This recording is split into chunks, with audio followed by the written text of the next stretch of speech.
you would ask me on March 17th of 2020, what is it going to look like in 2.5 years for you? I would not have dreamed big enough because I didn't even know that this was possible. I didn't know that this was possible. And the whole point is that like everyone is going to get there in a different way.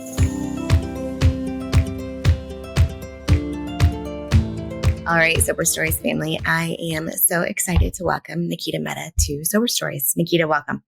Thank you so much for having me here, Beth. How's your day going? It looks bright and sunny there. Oh, well, my day started off at 6 a.m. and I got to work teach a yoga class at one of my dream studios in San Francisco. And at the end of class, one of the young men came up to me and he said, "How did you get so good at what you do?" And I was like, I get to talk about this on a podcast today. Mm-hmm. So how validating was that? Oh, it really is kind of what is infiltrating my entire life right now, which he asked me that question. And I had remembered I was looking over them in Shavasana at the end of class and thinking, how did I get here? How did this happen? How lucky am I to be living this moment right now? And just thinking about what it was like 876 days before that, waking up in a hospital. So just this juxtaposition of experience, right? And so his question of like, how did you get so good? It's like, well, I showed up each and every day and decided, okay, one more day of this. One more day of like pushing myself a little further, of seeing what could unfold if I just stayed steady through the roller coaster of what life lays at our feet. Oh my God. I feel like we could just end the interview now and everyone has left with like this new inspiration and this new motivation to go out and make today great. The presenting sponsor of Sober Stories is Lyre's Non-Alcoholic Spirits. With over 17 spirits, 5 premixed cocktails, and 1 spectacular sparkling wine, all without alcohol, Lyre's has become the Sober Stories team's standard for zero-proof drinks that feel festive and celebratory. I've got our community and ops lead, Callie, here today. Callie, I know you're taking a break from alcohol right now. Oh, yeah, I am. I'll tell you what, I just got to the point where no matter how much I drank, no matter what it was, I would wake up the next day with a headache. And I'm not about that life. I just can't do it anymore. We're too busy. We are too busy. And I know when you first cut out alcohol, it can feel like there's pretty much just sparkling water to drink. Yeah. Oh my gosh. Yeah. It's like sparkling water or like soda water with bitters. I would put money on the fact that Lyre's is going to help you recreate all your old standards. Tell me what you're missing. Ooh, okay. All right. So like summer's coming up, right? I am so ready for that sun. And I am so ready to sit out on the deck, soak in that little vitamin D and drink a Paloma. Oh, yes. We have the ruby red grapefruit here, so it like makes your Paloma so much better. But Lyre's got you. Go for the agave blanco. It's one of their 2 tequila alternatives. Oh, that's dope that they have 2 alternatives as well. Yeah. Oh my gosh. What else? Oh, like a gin and tonic, when you're just like hitting up a dive bar or something with your buds, being able to just drink a gin and tonic easy. Everyone knows how to make them, I mean, I can't remember the last time I was in a dive bar, but yeah, sure, we'll go with it. That's fair. I like cool. Yeah. Okay. I don't remember the last dive bar I was in, but we've got you covered still. We have 2 different gin alternatives. They have the pink London spirit or the dry London spirit. So if you want a little pink gin and tonic, we got you. Oh, you know that. I love an aesthetic moment. Aesthetic. Okay. What else? Oh, you know what? I also have it out here just like I love a mojito as well. Get that like nice herby that like just so mint forward. Mint forward. Yeah. I'm going to put that as my tagline in my bio. Mint forward. Just sassing a little mint forward. Yeah. But we've got you. Lyre's has a white cane spirit. It's got this great little monkey on the bottle because all of their bottles have like the animal of the place where they came from. That's fun. Yeah, they got you. Lyre's is into recreating well as many non-alcoholic spirits as possible. So Callie and anyone listening to this, head over to lyres.com and use code SoberStories1010. That's the number 10, the word 10 for 10% off your purchase. Lyre's gives you the freedom to drink your way, to not just provide an alternative to those who don't wish to imbibe alcohol, but to ensure that everyone, like Callie, can enjoy the mirth and the merriment of a soiree or shindig. For those who don't know you and don't know your genius and your magnificence, give us the high notes. Who are you? Where are you? What do you do? Yeah. So my name's Nikita. I love that name so much because Nikita means unconquerable. Yes. And for the longest time, I was like, what does that mean? Like, who am I? Right? When you're stuck in your story, when you're stuck in the thick of it, man, I felt conquerable by everything. And so I really didn't realize the power of what that meant, right? That I was stuck underneath the layers of mud, waiting, learning the lessons, really like absorbing the nutrients from all of that. So, my name's Nikita, and I really embody that today. I live in San Francisco, and that's another thing that we get to talk about, because I live in San Francisco in my own apartment. I know that seems so flippant, but for me, for someone who was married for years and who was too scared to get away from that marriage because I never thought I had my own agency, right? Stayed stuck in my alcohol story because I never thought I had my own agency. Being able to choose the location of where I live and provide for myself has been one of the biggest blessings of the last 2 years, 3 years almost. So I'm here in San Francisco. I'm a yoga teacher. I'm a sobriety coach. I do a lot of different somatic healing work, and all of that is based on the backbone of the story that we get to talk about today. All right, let's dive into it. Tell us that story. What's the story of you and alcohol? You know, I was thinking about this when you asked. I'm so glad I didn't have more time to think about it, because I like to keep them spontaneous. Yeah. So much of my story, and so much of, and I'm gonna say this for South Asians, but I mean this for, I think, people in general. So much of my life was dictated from a lack mentality. There's not enough of, and so you're falling behind already, right? Definitely in the South Asian community, we're constantly being put up against others around us, right? Other peers.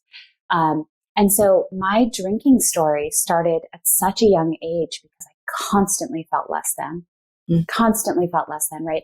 My parents did the best that they could, and they really spoke from what they were given. But it was always, but why didn't you get better grades? This is an A, but why not an A plus, right? Ooh, she's so thin. Why aren't you that thin? She made head dance team. Why didn't you? So this lack mentality of me not being enough, or the resources that were available being finite. And because they were finite, either that person got it and that meant I didn't get it, right? And that I was just like, not going to win at life.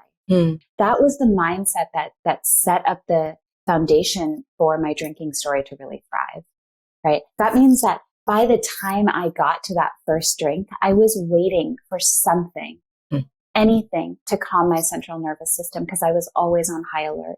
It was waiting for the other shoe to drop constantly, right?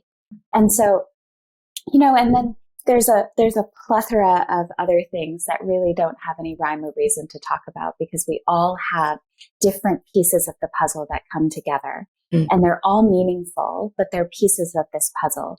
It's really the foundation that laid the groundwork for me to say, oh, right. When I took that first drink and I felt the wave of relief wash over me, it's because I didn't have to listen to my prefrontal cortex telling me that same lack mentality, that same shame story of that I wasn't enough. Right.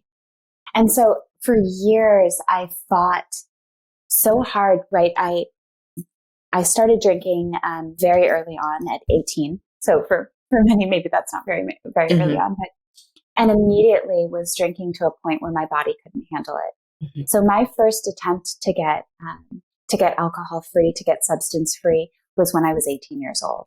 Wow. It was the day after my high school graduation. I walked across the stage of high school, and I went to sleep that night, and I woke up the next morning and I went to rehab. Oh my gosh. I didn't know that. Yeah. So, and that was in July of 2004. I was 18 years old. And so July of 2022 was the 18-year anniversary of that first time of me getting, and it felt very heavy because it was this half lifetime. Right. And I was thinking, what have I done? What have I done with that half of a lifetime? Right. These 18 years of growth that I've had. Did I actually live up to the expectation? More so. I lived up more so than I ever could have. I can answer that for you. But even then, right, in those first experiences of walking away from the substance, no one ever told me that you don't have to live in the lack mentality mindset. You don't have to play small in order to get away from the substance. What they told me was, you can never have this again. Yep. They doubled down on the lack mentality. They doubled down on, you are wrong.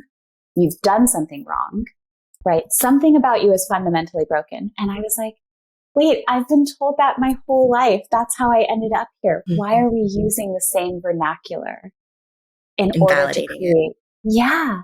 And validating. Yeah. They were asking me to create a mindset shift with the same pieces of the puzzle.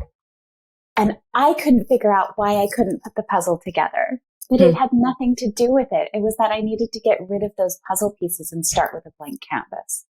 It took me 18 years. Well, it took me 16 years, right? 15 and a half years. But, and I will never say that those 15 and a half years went to waste, right? Because I get to do what you do, which is see the totality of humans when they come to my doorstep. And I couldn't have done that if I didn't see the totality of my own humanity. Right. And it came from, falling on my face so many times. I didn't just go to that one rehab facility. I went to 9 others, right? Through the course of those 15 and a half years, I really tried, so many different ways. And like, drinking wasn't my only story. I also was wildly successful in school. I had a career in advertising. I went to graduate school. I got married. I did all of these things with the undertone of grab this while you can, because you're so lucky to be given this opportunity, because lack mentality was still there. Right. So, I don't, lots of things happened during my drinking career that, are fun and funny. And there were years that I love to talk about that. But what I really want to say is, the last day of my drinking, I woke up in a hospital and a doctor was looking at me, and I was 34 years old. And he said, I can't get your blood pressure down. And I think you're about to have a stroke. You're so young. My nurses shouldn't have to see this. It's kind of against the rules, but I called your father because I think he should be able to say goodbye. And then he walked out of the room. And for some reason, when he did that, without the shame story, without like sitting there and coddling me, without all of these things, just pure facts, like, this is what's happening, it awakened something in me that thought, is this the last day you want to stay here, or do you want one more day? Would you like to wake up tomorrow and try a little? Just a little, just 10%. Forget 10%. The first couple of days, it was 1%. What can I do to show up for myself 1% today? Do you want one more day? Do you want one more? Right? And here's the difference that I did on that first day. And I got, my first day of sobriety is March 17th, 2020. It's the day that California went into lockdown. Oh my gosh. So, everything shut down, and it was this perfect metaphor for me of like, everyone's taking a break with you, right? We're all just going to like stay home. I did not stay home. I was in rehab again, but sorry to laugh. No, it was very funny. But it was just this idea that like, I'm not missing out on anything. The FOMO that had always been there for so many years, it was like, well, there's nothing going on. So thank you all worldwide for taking the break with me so that I could do this. What I never thought from that day forward was, I can never drink again. Because that was lack mentality at its best. What I really figured out from that first day was, what are the needs that I'm trying to have met with alcohol? Let me figure that out. Right. And it started with the 1% the next morning of like, what do I need to make myself 1% more comfortable today? Oh, I would love to take a bath. We had a bathtub at the rehab facility. So I drew myself a bath and I sat in there. Right. Oh, this is what it means like to actually take care of my somatic body. I had a need. I listened to it. I didn't run from it. I didn't try to cover it up with something. Right. And through my time there, I stayed for 45 days. I begged to stay more, and they were like, you need to go now. I did that a little bit each day. I woke up and I'm like, one more day. Like, you have one more day, right? What is it that you want to do? What is the need that you want to uncover today? So that the mindset shifted from lack mentality to abundance mindset. Mm. What is it that you need? And how can I give you that? The manifestation of that in so many different ways that even if alcohol was available, it would feel like the worst option presented. Mm. Right. And I needed those 45 days of doing that in the safety so that when I came back out and the world was still closed down, and, yoga was not an option, which I desperately needed to be in community. I figured it out really quickly because I had been listening to myself with such a discerning ear, with such a discerning heart. This is what I need for myself. Oh, I need community. I need to be met by like-minded individuals. I'm going to find a group of people that will go to the yoga studio with me so I don't feel alone. Mm. Right. So really if we're going to talk about my story, it is the shift from lack mentality to abundance mindset. Mm. I also really appreciate explaining that within a story, because I feel like we hear lack and abundance and these words thrown around a lot. And if we don't have an actual application of those words, it can be really like hard to understand, hard to grasp on the concept and really get anything from it. But I think that what you're speaking to, this idea of loss of alcohol versus what you gain, is such a powerful piece to all of this. Right. So I have so many questions from your story and what you've just shared. And thank you for sharing that so vulnerably. How did yoga play a part in this the whole time? Because you mentioned this moment of realizing how to care for your somatic body, but I know your credentials. So I know that you were already practicing, already teaching, already really immersed in this somatic experience. So what was it like putting that together, finally putting these pieces of, oh, this actually can serve me in this way. This can be a tool for sobriety. This is something that's useful for me. Yeah, great question. I actually, I have to think about that a lot because I get a lot of clients these days that are yoga teachers and they're so confused. They're like, but I listen to my body. It's like, well, are we actually listening? It's like, I can't even tell you how many therapists I work with in my sobriety coaching, like so many therapists. And they're like, I know all of this. I'm like, I know, babe, I know you know all of this. And let's figure out how to apply this. Carry on. Right. So exactly the same way, right? We're taught these things and we know that there's a need there. We know there's a need. So we go into the blueprint of society and we're like, how are other people doing it? Okay, they're doing it with a yoga practice. They're doing it by learning about their own psyche. They're maybe doing it by learning about their own psyche and then becoming a provider of that, right? But in the beginning, for the first 5-6 years of my yoga teacher training, right, or for my teaching, yoga was really a spiritual bypass. I knew I needed something. I didn't know how to actually discern what the need was. And so I'd just go to yoga or I'd teach yoga or I'd sit in meditation, right? And I'd think, oh, you've done so much good for your body. But it wasn't drilling down into the shame story that was popping up, that was coloring the way that I was seeing myself in the relationship that I was in. Right. And because of that, I was drinking. It was another Band-Aid that I was putting on top of it. Okay, I'm going to go to yoga. I'm going to feel good about my body because I can do these postures in this way. And I'm going to forget that I'm allowing a story that was told to me at 4 years old to show up. And that's why I'm still in this relationship. Right. So the cognitive dissonance between my actual needs and how I was showing up for myself was pretty intense. Now, I love this question because how is my yoga practice different now is what I really love, right? Is that I don't push myself to chase asana.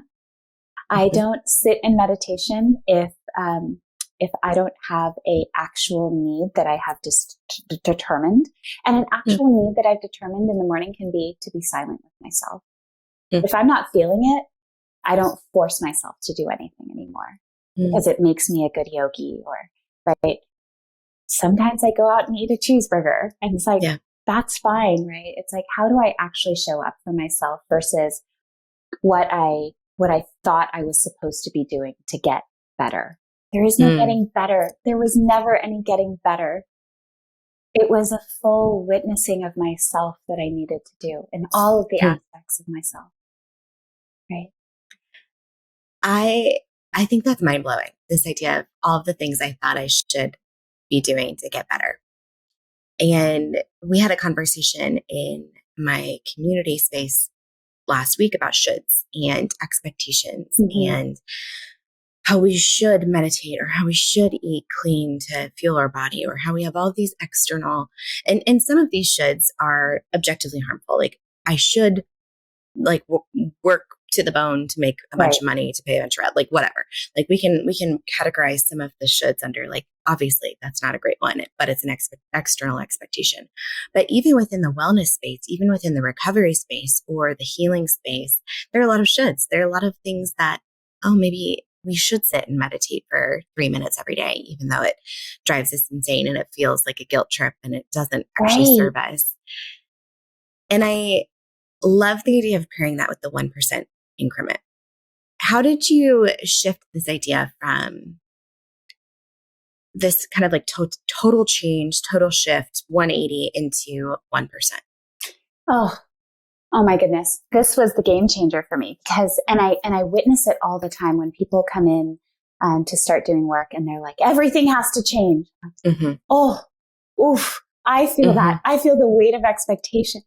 No, it's so maladaptive to do that, right? We walk into the door, especially when we're on an alcohol-free journey, right? And we think everything needs to change right now. I need to start eating healthy and working out tomorrow. Our brain doesn't work like that. We have created habit over the course of X amount of years, right?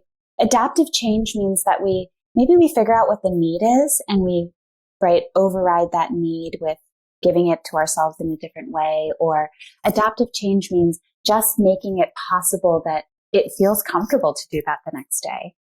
And that's where this whole like 180 to 1% shift comes in. And I'll give you an example of like what I mean by that. It's like, okay, every day I used to come home and I used to eat a bowl of ice cream, right? I had actually no idea why I was coming home and eating the bowl of ice cream, but like I was starting to gain weight and I was like, I need to stop doing this. So did I come home the next day and not eat the bowl of ice cream?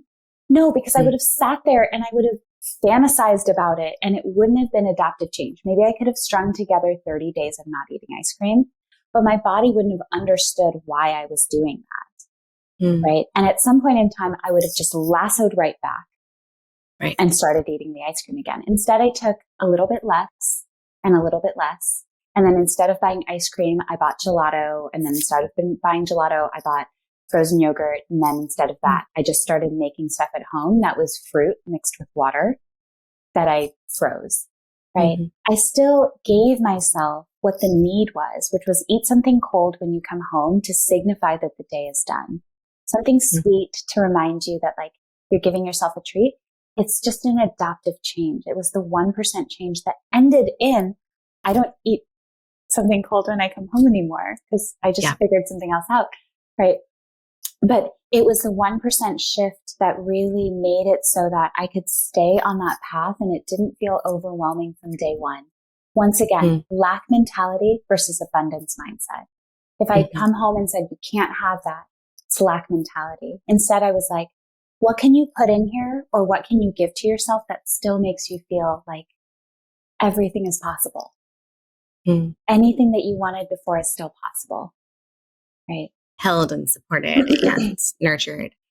You know, we had a conversation about this a while ago with this idea of transformation fatigue, of doing all of the things all at once. And suddenly you're so burnt out. Your system is so overloaded. You just have no capacity to continue to maintain because you try to change so many things at once. And my motto for this is like, a cookie is always better than a glass of wine. Mm-hmm. Like if that is what is like that incremental change for you to be able to, and you know, sugar is a big thing. People are always worried about sugar when they quit drinking. But for me, like a cookie is always better than a glass of wine. Yeah. That is incremental change.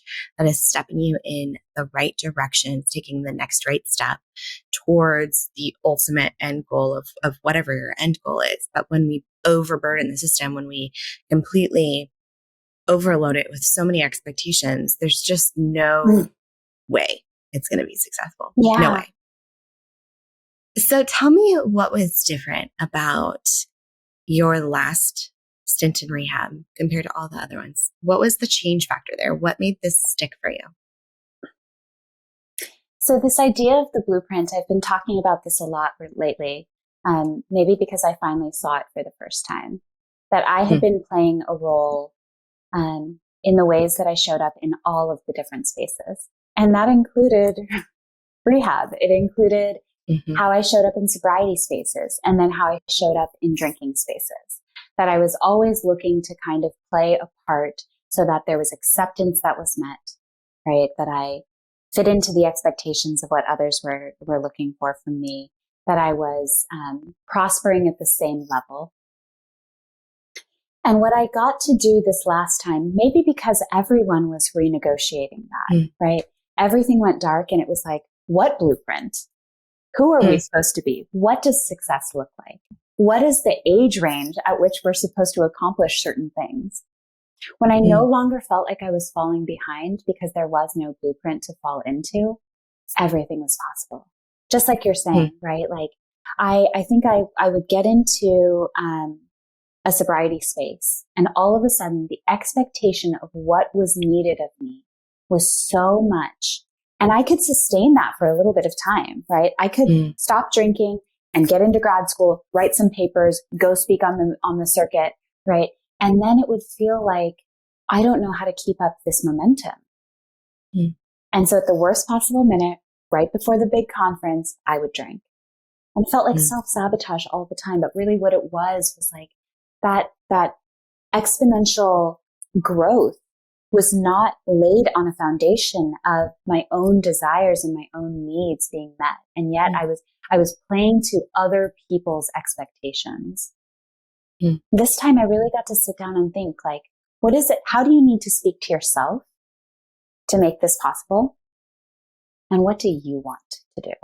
What does it look like to set my goals 30 days down the road? And then feel the dopamine reward system of accomplishing something small, manageable, adaptable, and then doubling down maybe if it worked for me, right? And that's really what I did. I have to tell you that the biggest change, and we're kind of going around it over and over again, is I never, ever told myself ever again. I never pigeonholed myself by saying, I will never drink again. And people ask me that on a weekly basis, right? Clients come like, but you're never going to drink again, right? I'm like, why would I ever say that to myself? You know what I say? When I wake up in the morning, I got to teach on the 5th floor in the Mission, overlooking the city today as the sun was coming up. And I was teaching as the sun just like washed over my face. And then I got to come here and speak to one of my mentors on her podcast, right? And then I have a big meeting where close to 200 people will come, and we get to dance today to celebrate all the little wins. Alcohol just isn't going to work into my day today, but I have one more day tomorrow, maybe tomorrow. I have no idea. The non-pigeonholing of my experience gave me the freedom, gave me the space to actually think about what it was that I wanted to create instead of constantly thinking about all the things I couldn't have. Right? So I've said this in a meeting before, and it's been floating around on the internet as well. Like, the human mind cannot comprehend the negative. So if I tell you, don't think about a puppy, what are you thinking about? You're thinking about a puppy. If you say you can't drink alcohol, all you're thinking about is drinking alcohol, right? Instead of that, like a skier when they're skiing down a mountain isn't thinking, don't hit a tree, don't hit a tree, don't hit a tree. They're thinking, follow the path. And what I shifted for myself was actually figuring out what the path was, right? This way that I wanted to feel. I knew I wanted to help people. How was I going to help people? I didn't know. So when I got out of rehab, I went back to speech therapy and I started working with kids, right? And then a gray area drinking certificate kind of was landed in my lap. And then one day I got a phone call from this beautiful girl who lives in Texas, you know? So, but the thing is that I kept my eyes on the path instead of the lack mentality that had been built into my blueprint. And that shifted everything. One of the things that I think is so key here is this idea of agency and choice. And I think a lot of people in those early days, or even in addiction or in their drinking days, or in those early days after you remove it, we all feel this lack of agency, this lack of control, this lack of choice of being the own steward of the ship and having a say in how things go. And I think that that is a really common thread and something that people don't realize. They don't realize until you say, like, you have a choice, you get to choose. And that choice is really powerful. But for the people who are maybe listening to this and think like, well, that sounds great. That sounds nice, but I don't have a choice. I don't feel like I get to choose. Like, what do you say to that? What do you say to somebody who doesn't feel like they have choice or agency right now? Yeah, great question. So this is where we go back to the 1%, right? Because we have so many different choices. Even the choice between like, do I take a shower or a bath? And I know that sounds so silly, but we take it back in the littlest ways at first. For many of us, right? Like I was definitely in a relationship for many years where I felt like I didn't have choices because I was not the one who brought in the financial resources. I didn't make choices about the house. I was quite a few years younger. And so even just shifting that, and I'm no longer in that relationship, but I still was very much acting like that because I had kind of gone through my adult years with that blueprint. And it was so small at first. It was so subtle at first that I took agency back in even drawing attention to the fact that I could choose my own clothes. And then it was that I got to choose the entertainment that I surrounded myself with, right? So if you're like, if you feel like you have no agency, but you have the agency to pick Quitlet to listen to, right? That you can go for a walk and put on Quitlet and think about the ways that the stories that you're hearing are so much like yours. That's taking agency. That's taking agency also by validating your own story in all of the ways that it has shown up, right? One of the ways that we give away our agency is when we allow what has happened in the past to define everything. Then you really it is you taking away your own agency, right? Instead of using it as the motivational piece to say, look at where I've been and where I can go, right? So it's really like the small incremental goals. Okay, by the end of the week, I want to make sure that I've walked 40,000 steps. That's actually really easy. It sounds like a big number, but 10,000 steps a day is not that many. And over the course of 7 days, 40,000 is doable. So it's an adaptable change that has an achievable goal that I've set for myself. And what I feel at the end of that is that I showed up for me, right? There's another little thing going on right now where it's like, if you say that you're going to be at work at 7 o'clock in the morning, you're there at 7 o'clock in the morning, right? If you tell your kid that you're going to have cupcakes ready for them, you have the cupcakes ready. But when you tell yourself that you're not going to have a drink on Tuesday, and when you have that drink on Tuesday, the only person you're lying to yourself is yourself, right? And we do this over and over again. Either we set the bar so far, so high that we know that we're going to fail, and we use it as a motivation to be like, see, I couldn't do it anyway. Or we never set the bar at all. And we never even put the carrot down, right? It's really like a variation of those two things. Yeah. What if we just met ourselves in the middle? Yeah. We talk a lot about self-efficacy and our belief in our ability to do something and to hold promises to ourselves. And one thing we know is that the way alcohol works in the brain and some of the neurochemistry and the mechanisms there is that self-efficacy is one of the things that get really deteriorated by alcohol, both in the structures, but also in our actions, in the way we behave, in the way we show up in the world for ourselves, as you said. And we, over time, begin to lose faith in our ability to hold promises to ourselves, to others. And I know that anybody who's listening to this and has told a partner, maybe I'm never drinking again. And then you drank again. And then it eroded that trust just a little bit. Like that's that, but like with ourselves too. And when we think about this concept from like a psychological standpoint, there are other ways to build self-efficacy. So if we are lacking self-efficacy, if our self-efficacy has eroded, then we can build it up in other ways outside of alcohol. And that's exactly what you're talking about. This idea of, all right, I can't maybe hold this big promise to myself yet because of the neurochemistry, because of the physiology, because it's too big of a goal. But maybe my next promise is I'm going to brush my teeth every day, which is a hard thing to do for a lot of people in active addiction. It's a very, like, just brushing your teeth is hard. But saying, I'm just going to brush my teeth today, and that's going to be the promise I keep to myself. And when you keep that promise, it tells your brain, oh, I can do that. Right. And then you can start to believe you have the ability to do bigger things and bigger things. And I think that, again, that speaks to this incremental change, this 1% step in the right direction versus I'm going to overhaul my whole life and that's going to help me get sober. Like, that's not going to be the thing that's going to get sober. No. Doing that incremental change is going to be what builds a sustainable iteration of this overall. Yeah. In your own version of sobriety, I don't know, what word do you use to describe yourself? I don't actually talk about it a lot in that way. I'm a person who doesn't drink alcohol. Okay. Yeah. In your own version of not drinking alcohol, how has that evolved over the last 2 years? You talked about March 2020. What's that look like since then? I've been very lucky to, this time around,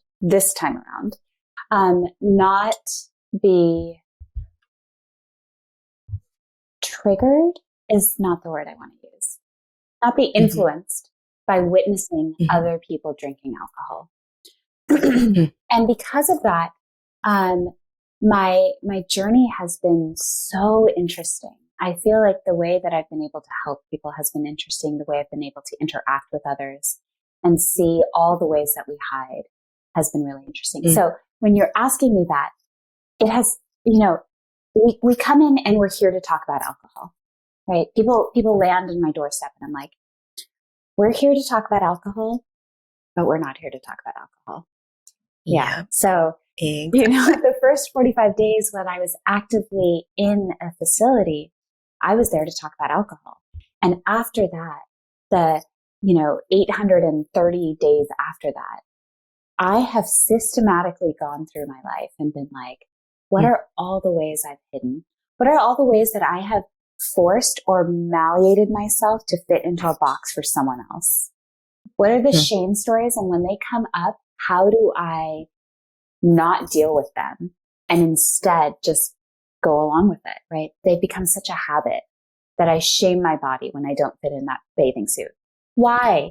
Why can't I just grab the next size up and be like, what do these numbers mean anyway? Yeah. Right?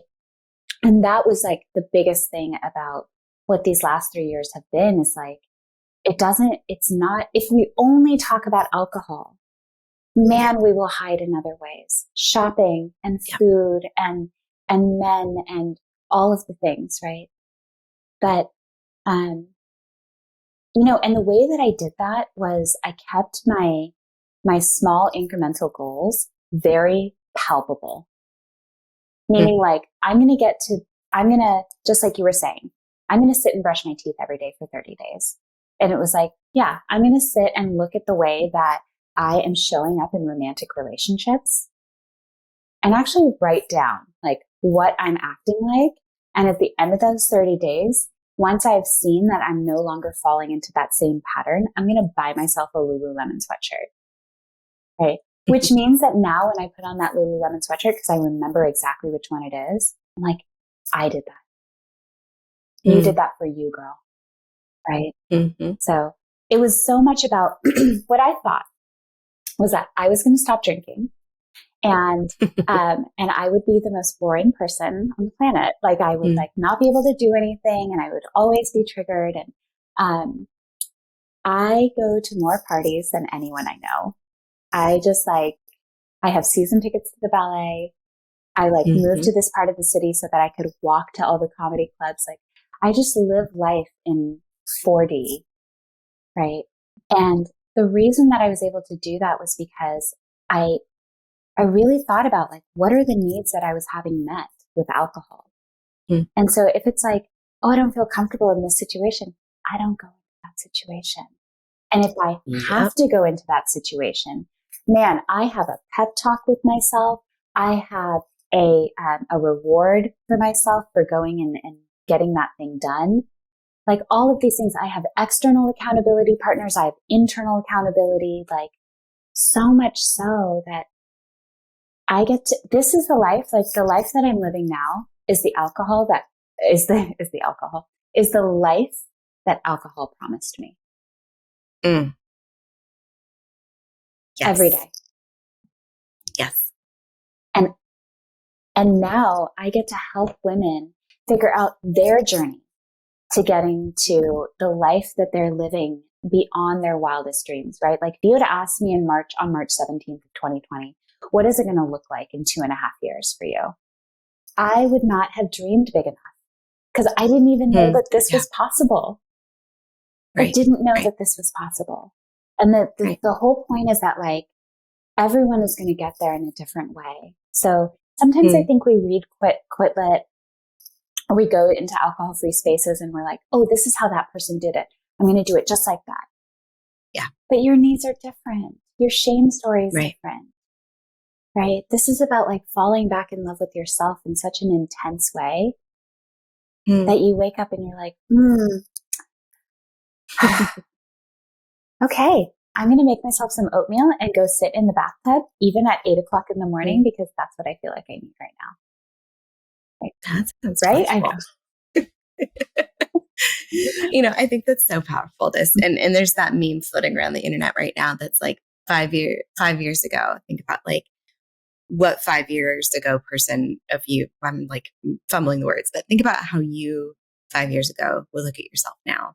And that one really is striking to me because I'm coming up on 5 years sober. So September 29th is my 5 years.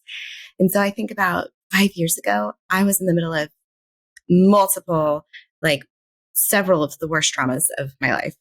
I'll tell that story another time. It's like you couldn't make a movie out of it. It was so many things happening at once. But I was also drinking, I couldn't even count anymore because I was drinking boxed wine. I moved to boxed wine.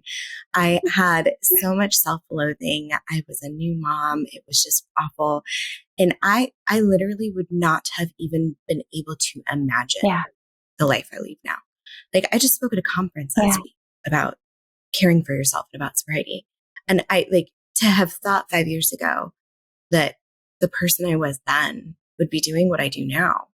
It is literally unfathomable. And I think that is a really common thread with people in this space of removing alcohol from their lives, because for so many people, it's the one thing. It's the one thing holding them back from all of the other things, from all of the expansion, from all of the knowing, from all of the creativity and exploration, and really truly getting to understand what you desire and what you need. And I think that's one of the things you've talked so much today about is really understanding what you need and what you desire. And alcohol is the Band-Aid for that. Alcohol is the false promise. It's the Band-Aid. It's the thing that we have been told is glamorous, is exciting, is adventurous, is relaxing. And what we see happening on the other side is that it is dulling everything. So many people are such small, quiet versions of themselves, of the big greatness and expansiveness that is truly their blueprint. And it's because alcohol is this one thing holding them back from all of the rest. And that is one of the things I hear in your story. You and I have coffee dates, and obviously I know we could talk forever, and we will, because I need a full update very soon. But the last question I ask every episode is, if your story were to be written, what would it be titled and what kind of story would it be? Yeah, great question. You floated this yesterday, and I, once again, didn't spend any time because I wanted it to be an amalgamation of what we talked about, right? So I thought, well, maybe it would be called 9 Lives, right? My nickname is Kitten, and man, I've lived 9 lives through this. But I think it would be called This is the Life That Alcohol Promised. Yes. And I think it would be talking so much more about this, my day-to-day now, how I get to live, what I get to do. And listen, like the most important part of that is that none of this would have been possible without those 18 years of struggle. Every single experience, every near-death experience, every broken relationship, and I've told this story before, like, I was supposed to work in Obama's White House and drank and gave it up. Every single piece of it created the foundation for me to get to live the life of purpose and fulfillment and joy and pleasure that I live today. This is the life that alcohol promised. Amazing. I love that. And that is, I think, such a beautiful sentiment. And I hope that people take that with them, that even if you are still in it, even if you are still on the other side, that what is waiting for you is what alcohol has always promised. And it's going to be so big and hard and good. And I'll tell you, from a data standpoint, I see it happening over and over and over again for people who are Yeah. Amazing. Yeah. All right, my friend, I adore you. I know that the listeners are going to adore you as much as I do and want to connect with you and get to know you. Where can they find you? What do you have going on in your world? Yes. So the easiest way to connect with me is Instagram at Nikita Mehta. I will tell you, I have not told anybody yet that I just started a new website. Instagram has nothing on it yet. And it's called Your Sober Lifestyle. Your sober lifestyle, right? Because it's not about my sober lifestyle. It's about your sober lifestyle. And that's what we get to do together. We get to figure out the ways to really have you thrive in your sober lifestyle. So that is coming soon. It is in the works. But for right now, at Nikita Mehta, that's how you can practice yoga with me and run away to Bali with me next year.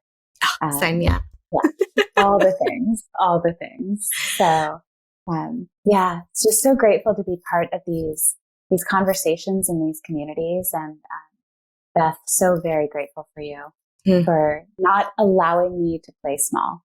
Well, it has been my joy and pleasure to give you the space and the platforms and watch you just kick total ass. It's been so cool.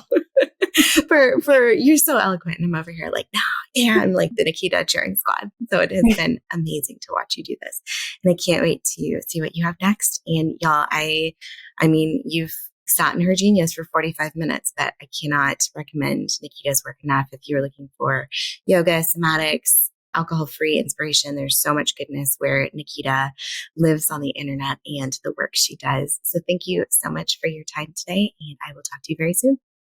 Thank you, Beth.